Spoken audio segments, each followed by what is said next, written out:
we're going to lose Mrs. Bird's business." "Let Delphi ring up the customers. You can handle Mrs. Bird." "That's not the answer I was looking for." "I'll be there as soon as I can, Pops."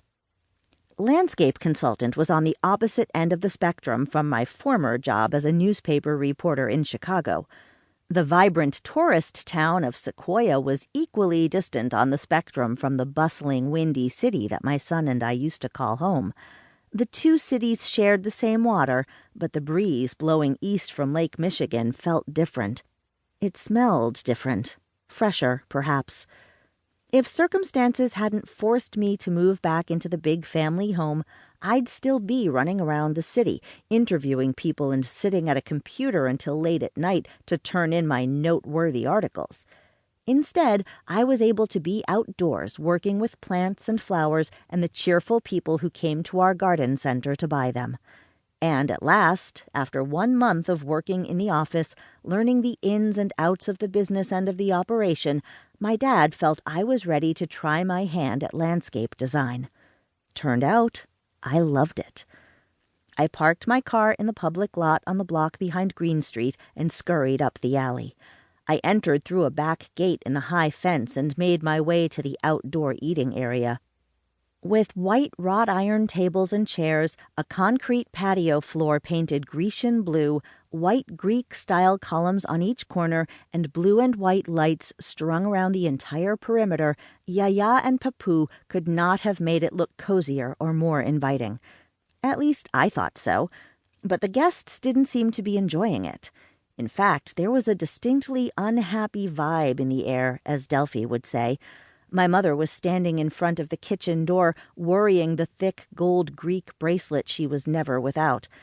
As I approached, my feet already hurting, Mama said, "It's not good, Athena. The groom-to-be hasn't shown up and no one can reach him." "What are you wearing?" My mother had on black slacks with a Grecian blue blouse, or, as Mama referred to blue, the color of the Ionian Sea. Unfortunately, I hadn't gotten the memo, so I was the oddball in my short black dress and strappy black heels, and no prince in sight. I didn't know there was a dress code. I glanced around at the tables full of worried, whispering guests. Maybe he got cold feet.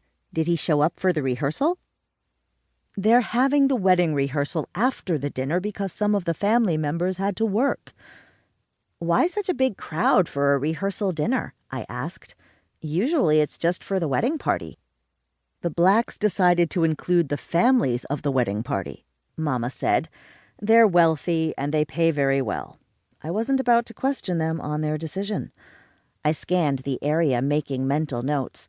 The wedding party was gathered at the head table where Mandy, the bride-to-be, in a yellow silk dress, was being consoled not only by her bridesmaids, but also her parents and my oldest sister, Celine.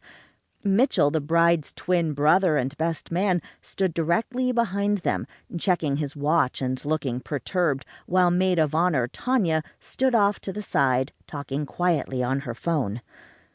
"What about the groom's parents?" I asked. "Have they heard from him?" "His parents aren't here," Mama said. "Apparently they declined the invitation."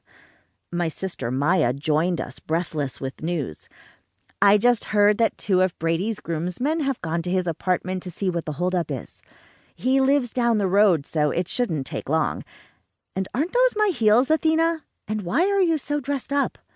Mama licked her thumb to wipe away a smudge from under Maya's eye, causing my sister to roll her head to the side. "Never mind about her outfit," Mama said, "and good for those brave boys. Yiayia and Papu will be pleased. You know how upset they get if their food gets cold. Hold still, Maya." That was so typical of our Greek family, more concerned about the guests missing a meal than the bride-to-be missing her groom. Submitting to my mother's ministrations, Maya rolled her eyes while I tried to hide my smile with a cough. Maya was born after me. We were the 2 middle sisters of 4, all named after Greek goddesses.